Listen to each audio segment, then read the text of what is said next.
Hello नमस्कार। तो कैसे हैं आप? बढ़िया एकदम। आज हम लेकर के आए हैं को करिकुलम सब्जेक्ट का फूड न्यूट्रिशन एंड हाइजीन जो आपका टॉपिक है उसके बहुत ही ज़्यादा इंपॉर्टेंट क्वेश्चन। सिर्फ इंपॉर्टेंट क्वेश्चन ही नहीं, हम आज लेकर के आए हैं पूरा का पूरा प्रीवियस ईयर क्वेश्चन जो पेपर आपके एग्जाम में पूछा गया था, सेम एज इट इज आपके लिए लेकर के आए हैं। आज सॉल्व करेंगे आपके सामने 20 क्वेश्चन। इस प्रश्न पत्र में पूरे 100 क्वेश्चन है, तो हम 20-20 करके इस पूरे पेपर को 5 पार्ट में सॉल्व करने वाले हैं। तो वीडियो पूरा शुरू से लेकर के अंत तक देखिएगा। ये वीडियो आपके सभी कक्षाओं के लिए सहयोग में रहने वाला है, चाहे आप बीए कर रहे हो, बीएससी कर रहे हो, बीकॉम कर रहे हो, फर्स्ट सेमेस्टर के लिए। किसके लिए?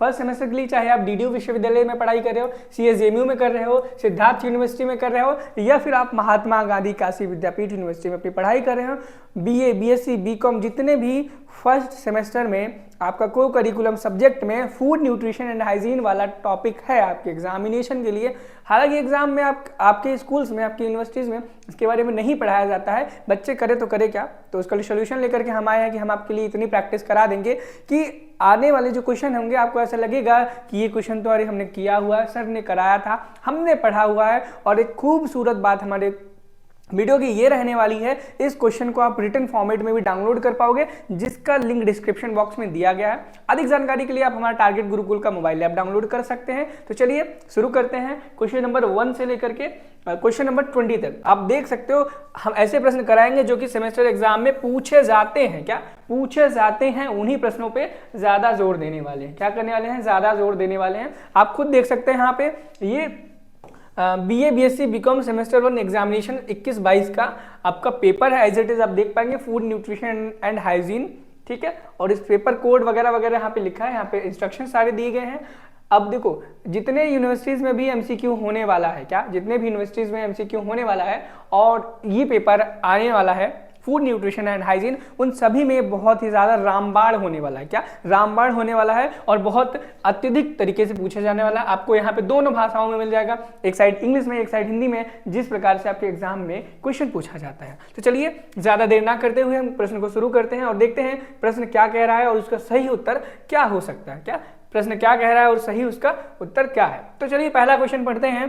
पहला क्वेश्चन कहता है क्या? पहला क्वेश्चन कहता है कि the best source of energy is, यानी कि ऊर्जा का सर्वोत्तम स्रोत क्या है। क्या ऊर्जा का जो सर्वोत्तम स्रोत है वो क्या है? क्या एक कार्बोहाइड्रेट है, प्रोटीन है, वाटर है, मिनरल है? तो याद रखना, जो आपका बेस्ट सोर्स ऑफ एनर्जी होता है वो कार्बोहाइड्रेट होता है। क्या होता है? कार्बोहाइड्रेट होता है। आपसे कार्बोहाइड्रेट के एग्जांपल्स पूछ सकता है, तो याद रखें आप कार्बोहाइड्रेट के 2 से 3 एग्जांपल याद कर लें। क्या करें? कार्बोहाइड्रेट के 2 से 3 एग्जांपल गूगल करके याद कर लें। अभी हमारे पास थोड़ा समय कम है, इसलिए आपको एग्जाम्पल हम नहीं लिखा है, ठीक है। नेक्स्ट क्वेश्चन पे देखेंगे। नेक्स्ट क्वेश्चन में हम देखेंगे, नेक्स्ट क्वेश्चन कहता है कि balance diet is affected by. क्या balance diet is affected by, यानी कि संतुलित आहार प्रभावित होता है या हो सकता है किन कारणों से? फिजिकल एक्टिविटी, एज से, हेल्थ से, या फिर ऑल ऑफ दी से, यानी कि शारीरिक क्रियात्मकता से, आयु है, स्वास्थ्य से, उपयोग समय से। देखो, आपकी जो बैलेंस डाइट है, यानी कि अगर आप एक संतुलित आहार रोज खा रहे हैं, वो किस चीज से आपके इफेक्ट हो सकता है आपकी फिजिकल एक्टिविटी की वजह से आप अफेक्ट कर दो। जैसे कि आप अगर सुबह 6 बजे उठते हैं और 8 बजे सो के उठना शुरू कर दें, तो क्या पता आपकी बैलेंस डाइट है उस पर फर्क पड़े। और हो सकता नहीं, जरूर पड़ेगा, क्योंकि अगर आप 2 घंटे देरी से सो के उठेंगे, आप खाना भी कहीं ना कहीं 1 से 1.5 घंटा देरी से खाएंगे। सेम उसी प्रकार से अगर आपकी एज बढ़ती जाएगी, आपने देखा होगा कि छोटे बच्चे कम खाना खाते हैं, उन्हें भूख नहीं लगती। जैसे आप मिडिल एज ग्रुप में आते हैं, लाइक टीनेजर, अब 20, तो आपको भूख का एहसास होता है, आप खाना समय से खाते हैं। लेकिन जैसे जैसे आप बड़े होते जाते हैं, फिर आपका भूख का लगना न लगना थोड़ा थोड़ा कम होता जाता है। तो याद रखना, आपका ये जो बैलेंस डाइट इफेक्ट किससे किससे कर जाता है? फिजिकल एक्टिविटी, एज और हेल्थ, इन तीनों पे डिपेंड करता है। तो इस प्रश्न का जो सही उत्तर हो जाएगा ऑल ऑफ दीज हो जाएगा, ऑप्शन नंबर डी करेक्ट हो जाएगा। नेक्स्ट क्वेश्चन पे अगर हम मूव करेंगे, नेक्स्ट क्वेश्चन पूछता है कंप्लीट फूड इज। क्या कंप्लीट फूड इज? देखो, सबसे पहले तो इसका answer most of the students को पता होगा। संपूर्ण आहार किसे कहा जाता है? सब्जियों को कहा जाता है, दूध को कहा जाता है, दालों को कहा जाता है, फलों को कहा जाता है। हो सकता है बहुत सारे बच्चों के मन में ये जवाब हो कि भाई फ्रूट्स को कहा जाता होगा, बहुत सारे बच्चों के मन में जवाब होगा कि भाई दूध को कहा जाता है, बहुत सारे बच्चों के मन में होगा कि दालों को कहा जाता है। क्या अब सबसे पहले जानेंगे इसका सही उत्तर, तो याद रखना इस प्रश्न का जो सही उत्तर है वो है मिल्क। क्या है? मिल्क है। अब जानेंगे क्यों है मिल्क एक कंप्लीट फूड। देखो कंप्लीट फूड में जब आप खाना खाते हो, आप ऐसे एज्यूम कर लो कि जब आप खाना खाते हैं, क्या खाना खाते हैं, तो आपके खाने में कौन कौन से मिनरल पाए जाते हैं, कौन कौन से विटामिन पाए जाते हैं। लाइक आप एग्जांपल में एज्यूम कर लो, अगर आप रोटी खा रहे हो तो रोटी दाल चावल सब्जी खा रहे हो तो आप उसमें स्टार्च, कार्बोहाइड्रेट, फैट, प्रोटीन सारी चीज़ें आपको मिल रही हैं।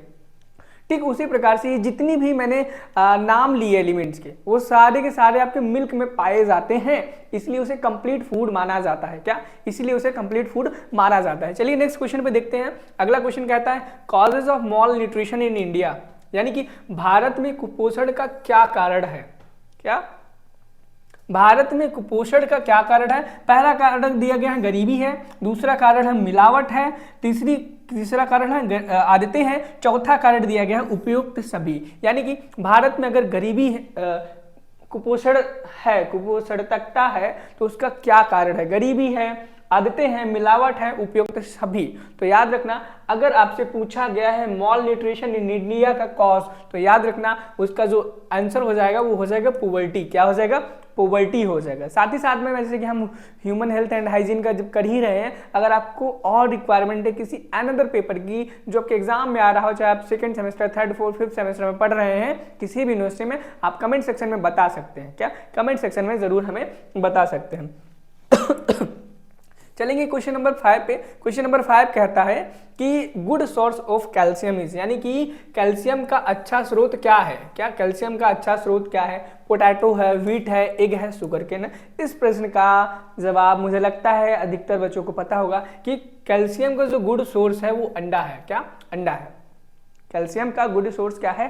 अंडा है। क्या है? अंडा। नेक्स्ट क्वेश्चन हम मूव करेंगे। क्वेश्चन नंबर 6 देखेंगे। क्वेश्चन नंबर 6 कहता है कि vitamin use for the clotting of the blood is, यानी कि रक्त का थक्का जमने में उपयोगी विटामिन कौन सा होता है। देखो अब विटामिन की बात है, इसमें आपको रोल याद ही करने पड़ेंगे, इसमें ऐसे कोई तरीका नहीं है, कोई ऐसी ट्रिक नहीं है जिससे आप समझ सके, आपको बस याद ही करना पड़ेगा। जैसे कि विटामिन के इसका आंसर है। क्या? विटामिन के आंसर है। अगर आपका ब्लड थक्का बनके जमता है तो वो सिर्फ और सिर्फ विटामिन के कारण। किसके कारण? विटामिन के कारण। इस चीज को याद रखना, ये बहुत ही ज्यादा हॉट क्वेश्चन है, यानी कि एग्जाम में आने की संभावना इस क्वेश्चन की बहुत ही ज्यादा है। आपके एग्जाम में आने के चांसेस बहुत ज्यादा है। इस क्वेश्चन को बहुत अच्छे से पढ़ ले, रट ले, याद कर ले। क्या करें? पढ़ ले, रट ले, याद कर ले। आपके विटामिन से क्वेश्चन हमेशा पूछे जाते हैं, विटामिन से हमेशा क्वेश्चन पूछे जाते हैं। आप एक काम ये भी कर सकते हैं कि विटामिन ए से लेकर के विटामिन जितने हैं B1, B2, B3, B6, उनके फंक्शन, रोल, ये सब याद कर लें। क्या कर लें? याद कर लें, अगर आप अच्छे नंबर अपने सेमेस्टर एग्जाम में चाहते हैं तो।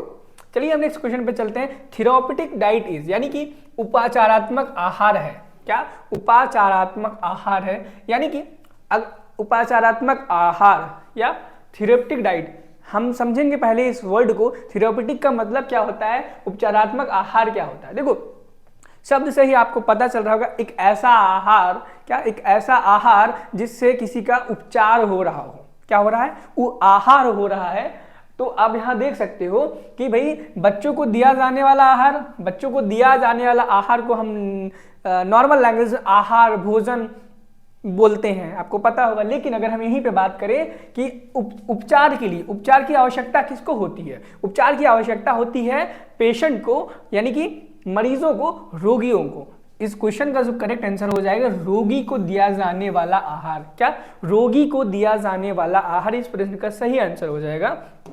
क्वेश्चन नंबर 8 पे चलेंगे। क्वेश्चन नंबर 8 कहता है कि deficiency of vitamin A causes, यानी कि डिफिशियंसी विटामिन ए के कारण, क्या विटामिन ए की कमी के कारण कौन सी होती है? तो याद रखना विटामिन ए के कारण, विटामिन ए की कमी के कारण नाइट ब्लाइंडनेस होता है। क्या? नाइट ब्लाइंडनेस होता है। अगर आपसे एग्जाम में पूछा जाए क्या क्या कि आपकी कौन सा ऐसा फूड है जिसके खाने की वजह से हम विटामिन ए की डेफिशिएंसी को पूरा कर सकते हैं। क्या ऐसा कौन सा भोजन है, ऐसा कौन सा फूड है जिसके खाने की वजह से, जिसको हम इंटेक करके अपनी विटामिन ए की डेफिशिएंसी की नीड को पूरा कर सकते हैं और आपको जो नाइट ब्लाइंडनेस है उसको कम कर सकते हैं, तो याद रखना वो होता है गोल्डन राइस। क्या होता है? गोल्डन राइस, जिसे हम बासमती चावल भी शायद से जानते हैं। आप गोल्डन राइस याद रखना, हिंदी मुझे नहीं पता इसको क्या बोलते हैं। ठीक है, नेक्स्ट क्वेश्चन पे मूव करेंगे। क्वेश्चन नंबर 9 देखेंगे क्या कहता है। क्वेश्चन नंबर 9 कहता है कि meaning of mall nutrition is, यानी कि कुपोषण का अर्थ क्या होता है। Meaning of mall nutrition is यानी कि कुपोषण का क्या अर्थ होता है, यह प्रश्न आपसे पूछा गया है। तो याद रखना, अल्प पोषण एक ऐसा व्यक्ति जिसने न्यूट्रिशन की कमी हो, जिसके अंदर पोषण तत्वों की कमी हो, उसे बोलेंगे। या एक ऐसा व्यक्ति जिसके अंदर पोषण तत्वों की बहुत ज़्यादा आवश्यकता से भी ज़्यादा बढ़ गया उसके अंदर, उसको बोलेंगे। या फिर उस व्यक्ति कुपोषण उसे बोलेंगे। कोई व्यक्ति अगर भुखमरी से मर रहा हो उसे बोलेंगे। तो देखो, कुपोषण हम उस चीज को कहते हैं, माल न्यूट्रिशन उस चीज को कहते हैं कि कोई व्यक्ति है उसे खाना तो मिल रहा है प्रॉपर इम्प्रॉपर किसी भी तरीके से अगर खाना मिल रहा है, लेकिन उस खाने में न्यूट्रिशनल वैल्यू बहुत कम है। क्या है? न्यूट्रिशनल वैल्यू बहुत कम है, तो हम उस खाने को क्या बोलेंगे? माल न्यूट्रिशन बोलेंगे। क्या? माल न्यूट्रिशन बोलेंगे। क्या बोलेंगे? माल न्यूट्रिशन बोलेंगे। ठीक है, तो इस क्वेश्चन का जो राइट आंसर हो जाएगा अंडर न्यूट्रिशन, यानी कि आपको जो न्यूट्रिशन मिल रहा है बहुत कम मात्रा में मिल रहा है। आपको जो पोषक तत्व खाने में मिल रहे हैं वो बहुत ही कम है, एज पर द रिक्वायरमेंट। जितनी आवश्यकता होनी चाहिए थी उस आवश्यकता से भी आपको कम न्यूट्रिशन मिल रहा है। क्या? जितनी आपको आवश्यकता होनी चाहिए थी उससे भी आपको कम मिल रहा है। नेक्स्ट क्वेश्चन देखिए। नेक्स्ट क्वेश्चन कहता है, question number 10, starch is mostly found in, यानी कि आपका जो स्टार्च है सबसे ज्यादा किस में पाया जाता है? इन 4 दिए गए ऑप्शंस में से। तो याद रखना, राइस एक ऐसा इसमें से ऐसा ऑप्शन है जिसमें सबसे ज्यादा स्टार्च पाया जाता है। क्या पाया जाता है? स्टार्च पाया जाता है। क्वेश्चन नंबर 11 पे चलेंगे। क्वेश्चन नंबर 11 कहता है क्या? क्वेश्चन नंबर 11 कहता है विच nutrient has body building function, यानी कि किस पोषक तत्व के शरीर निर्माणात्मक कार्य होते हैं। क्या? कौन सा किस पोषक तत्व के शरीर के निर्माणात्मक कार्य होते हैं? तो याद रखना, जो प्रोटीन होता है वो बॉडी बिल्डिंग फंक्शनिंग को रेगुलेट करता है, मेंटेन करता है। क्या करता है? बॉडी बिल्डिंग फंक्शन को रेगुलेट करता है, मेंटेन करता है। इस चीज को याद रखना। आपसे क्वेश्चन, इस क्वेश्चन की भी पूछे जाने की प्रोबेबिलिटी बहुत ज्यादा है। इसको पेन से नोट कर लो या फिर आप इसका स्क्रीनशॉट ले लो। क्वेश्चन नंबर 12 करेंगे। क्वेश्चन नंबर 12 कहता है लैक्टोज शुगर प्रेजेंट इन, यानी कि लैक्टोज शुगर कहां पर प्रेजेंट होती है? लैक्टोज उपस्थित होता है। ठीक है, कहां पर प्रेजेंट होती है? उपस्थित होती है। तो याद रखना, आपका जो मिल्क है उसमें लैक्टोज शुगर पाई जाती है। क्या होती है? लैक्टोज शुगर पाई जाती है। ऑयल में कोई शुगर नहीं होती, सोयाबीन में भी शुगर नहीं होती, और शुगर इज शुगर। ठीक है, आगे हम देखेंगे। क्वेश्चन नंबर 13 बहुत इंपॉर्टेंट क्वेश्चन है। क्या? Question number 13 is one of the most important question, यानी कि प्रश्न नंबर 13 सबसे महत्वपूर्ण प्रश्न है। कैसे? ये क्वेश्चन कहता है 1 ग्राम वसा में हमें कितनी कैलोरी प्रदान करते हैं, यानी कि 1 ग्राम fat give us how many calories. देखो, आपसे एग्जाम में पूछा गया है 1 ग्राम फैट से हमें कितनी कैलोरी मिलती है। क्या? 1 ग्राम फैट से हमें कितनी कैलोरी मिलती है, लेकिन हो सकता है आपके पेपर में पूछ लिया जाए कि भैया 2 ग्राम फैट से कितनी कैलोरी मिलती है, 3 ग्राम से कितनी फैट 3 ग्राम फैट से कितनी कैलोरी मिलती है, 10 ग्राम फैट से कितनी आपको कैलोरी मिलती है। तो आप क्या करोगे? तो पता होना जरूरी है ना। इसीलिए मैंने बोला कि क्वेश्चन आपके एग्जाम के लिए बहुत ज्यादा जरूरी है। इस क्वेश्चन का वैसे तो राइट आंसर 9 है, यानी कि 1 ग्राम से क्या 1 ग्राम फैट से क्या 1 ग्राम फैट से आपको क्या मिलता है? 1 ग्राम फैट से आपको 9 कैलोरी मिलता है। ठीक है, ये चीज आप याद रख लो। अगर आपसे 2 ग्राम का पूछा जाता है, 2 ग्राम फैट का, तो आप इसमें 9 में 2 का मल्टीप्लाई कर दो, ये हो जाएगा 18 कैलोरी। सेम उसी प्रकार से अगर आपको 5 ग्राम फैट का पूछा जाता है तो आप इसमें 9 × 5 कर दो। ठीक है, 9 × 5 = 45 कैलोरी। सेम उसी प्रकार से अगर 10 ग्राम का पूछा जाता है तो फिर आप इसमें 9 × 10 यानी कि 90 कैलोरी हो जाएगा। इस प्रकार से आप इस प्रश्न को सॉल्व कर सकते हैं। क्या कर सकते हैं? सॉल्व कर सकते हैं। चलिए नेक्स्ट क्वेश्चन पे चलते हैं। क्वेश्चन नंबर 14 कहता है कि meal planning is important for. क्या? Meal planning is important for, यानी कि आहार नियोजन महत्वपूर्ण किस चीज के लिए, क्यों है? क्या है? क्वालिटी ऑफ फूड के लिए, मेन्यू चेंजेस के लिए, अवेलेबिलिटी ऑफ न्यूट्रिएंट्स। इस क्वेश्चन का आंसर डी हो जाएगा। ठीक है, कैसे हो जाएगा? देखो, आपसे पूछा गया है कि भैया आप खाना आहार नियोजन, अगर आप एक खाने की प्लानिंग करते हैं कि भाई आपको खाना क्यों खाना है, कब खाना है और किस दिन क्या खाना है और कैसे खाना है, इसकी जो प्लानिंग है, क्या है, इसकी जो प्लानिंग है वो क्यों इंपॉर्टेंट है।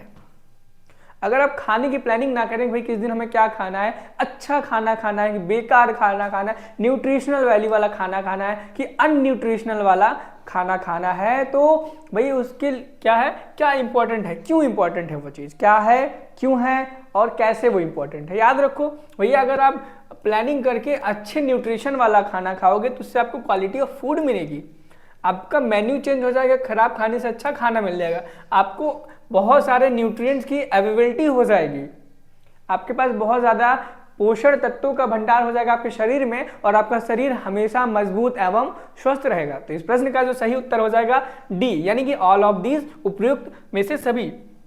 ठीक है, अब चलते हैं क्वेश्चन नंबर 15 में। क्वेश्चन नंबर 15 बहुत आसान, बहुत सिंपल, सबको पता होगा, याद रखना, सोर्स ऑफ आयोडीन, नमक, सॉल्ट। ठीक है, अगले क्वेश्चन पे चलते हैं। क्वेश्चन नंबर 15 हो गया है, क्वेश्चन नंबर चलते हैं 16 पे। क्वेश्चन नंबर 16 कहता है कि function of iron in the body is 2, यानी कि हमारे शरीर में जो आयरन पाया जाता है, क्या, लोहा पाया जाता है, ठीक है, उसका क्या फंक्शन है, क्या उसका क्या फंक्शन है। तो याद रखना, आपका ये जो आयरन पाया जाता है वो क्या करता है, लाल रक्त की कणों का निर्माण करता है। एक्चुअली में इस क्वेश्चन का यहाँ पे आंसर गलत है थोड़ा सा, लेकिन आपको अगर इन चारों में से ही सिलेक्ट करना है तो आपको option number A he select करना पड़ेगा। क्या करना पड़ेगा? Option number A he select करना पड़ेगा। थोड़ा सा गलती है बट आपको option number A he select करना पड़ेगा आपके में अगर ये क्वेश्चन आता है तो। क्वेश्चन नंबर 17 में चलेंगे। क्वेश्चन नंबर 17 कहता है vegetarian source of protein is, यानी कि vegetarian source of protein is, क्या, वेजिटेरियन सोर्स ऑफ प्रोटीन सबको पता होगा पल्सेस। अगर आपका शाकाहारी प्रोटीन का स्रोत आपको चाहिए तो हरी सब्जियां हैं, सबको पता है, सॉरी दालें। There was an simple silly mistake done by me, so forget it. Let's move to another question. अगला क्वेश्चन कहता है क्या, अगला क्वेश्चन कहता है कि most enzymes are made up of, यानी कि अधिकतर एंजाइम किस चीज से बने होते हैं। क्या, अधिकतर जो एंजाइम है याद रखना प्रोटीन से बने होते हैं, लेकिन एक ऐसा एंजाइम है जो प्रोटीन से नहीं बना होता है। आपके एग्जाम में ये पूछा जा सकता है कि ऐसा कौन सा एंजाइम है जो प्रोटीन से नहीं बना हुआ होता है, तो उस वक्त आपका आंसर होना चाहिए राइबोजाइम। क्या, राइबोजाइम। राइबोजाइम एक ऐसा एंजाइम है जो कि प्रोटीन से ना बन करके आरएनए से बना होता है। किससे बना होता है? आरएनए से बना होता है। इस प्रश्न को आप याद कर लेना भैया, एक ऐसा कौन सा एंजाइम है जो प्रोटीन से नहीं बना होता। 99% आपके जितने भी एंजाइम होते हैं सब प्रोटीन से बने होते हैं, लेकिन राइबोजाइम एक ऐसा प्रोटीन है, सॉरी एंजाइम है जो प्रोटीन से नहीं बना होता है, वो आरएनए के मॉलिक्यूल से बना हुआ होता है। नेक्स्ट क्वेश्चन नंबर 18 में चलते हैं। क्वेश्चन नंबर 18 क्या कहता है देखते हैं। क्वेश्चन नंबर 18 कहता है fish is a good source of, यानी कि आपकी जो मछली है वो एक अच्छा किस चीज का स्रोत है? एक अच्छा स्रोत है ओमेगा 3 फैटी एसिड का है। याद रख लेना, सबको पता होगा, बचपन से ही क्लास 3rd 4th हम सब लोग न्यूट्रिशन वाले चैप्टर में पढ़ते हैं। क्वेश्चन नंबर 20 पे चलते हैं। क्वेश्चन नंबर 20 लास्ट है आज के लिए। क्वेश्चन नंबर 20 कहता है कि वाटर सॉल्युबल विटामिन, क्या, वाटर सॉल्युबल विटामिन इनमें से कौन सा है? कौन सा ऐसा विटामिन है जो वाटर सॉल्युबल है? और ऑप्शन आपको ए, बी, सी, डी, ई, के इतने दिए गए। तो याद रखना वाटर सॉल्युबल जब आपसे पूछा जाए, क्या, वाटर सॉल्युबल, तब आपका आंसर होना चाहिए बीसी। ठीक है, ये दो ऐसे विटामिन हैं जो वाटर सॉल्युबल है। बट अगर आपसे वाटर इनसॉल्युबल पूछा जाए, क्या, ऐसे विटामिन जो वाटर में सॉल्युबल नहीं होते हैं, क्या, नहीं होते हैं, ठीक है, तो वो हो जाएंगे ए, डी, ई, के, ये इतने ऐसे विटामिन हैं आपके एग्जाम में पूछे जाने की संभावना बहुत ज़्यादा है। तो देखो आज हमने 20 प्रश्न कंप्लीट किए, अभी बहुत प्रश्न बचे हैं। क्या बहुत क्वेश्चन बचे हैं, आप देख पाओगे 21 से लेकर के आपको 100 प्रश्न पूरे देखने को मिलेंगे। 29, 30, यहाँ पे 40, फिर यहाँ पे आपको 70 मिलेगा, फिर 100 मिलेगा। इस प्रकार से 100 प्रश्न हैं, पूरे 100 प्रश्न हैं। आज हमने 20 तक किए हैं। पार्ट 2 में आपको 20 क्वेश्चन और कराए जाएंगे, पार्ट 3 में 20 क्वेश्चन और कराए जाएंगे। इसी प्रकार से आपको कम से कम 2 से 300 2-3 मॉडल पेपर सॉल्व करा दिया जाएगा, ताकि आपका पेपर बहुत ही बेहतरीन जाए। कमेंट सेक्शन में हमें बताएं आपको कौन सा पार्ट अच्छा लगा, या फिर आप कौन से और को करिकुलम वीडियो पे एक नई वीडियो चाहते हैं। तो फिर मिलते हैं एक नई वीडियो में एक नई ऊर्जा के साथ, प्रश्न नंबर 21 से लेकर प्रश्न नंबर 40 तक। तब तक के लिए पढ़ाई करते रहें। All the very best. Thank you. Have a nice day.